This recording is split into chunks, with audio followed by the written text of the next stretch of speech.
folks, how are you doing? Today we are in France, south of France, near Nice, direction Cannes and Saint-Tropez, and we have a country road in front of us. We have the T-Roc R here, so the most powerful version, 300 HP.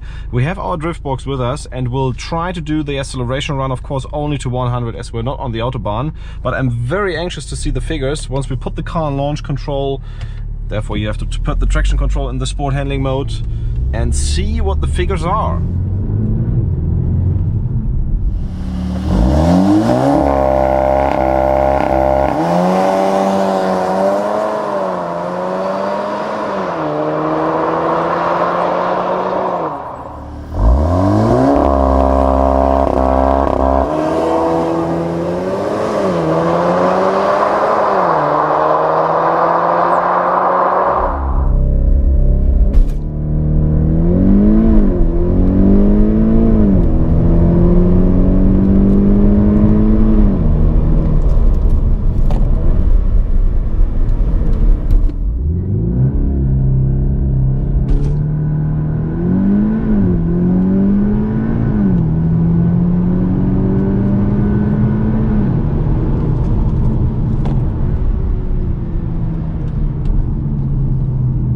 So guys, I guess we have underestimated this T-Roc R a bit, because Driftbox shows 4.8 seconds, which is a very reasonable time considering the size of the car and also this likely not ideal tarmac that we are on. So yeah, not only that the, let's say, acceleration it has a good figure, but also it feels very strong. The gear changes are very strong, and the sound from the outside, I guess you've heard it also already on the video, is quite reasonable. Specifically when you're setting off, when the exhaust valves are fully open, I really like the sound. I even prefer it over the Golf R with the Akrapovic from model year 18.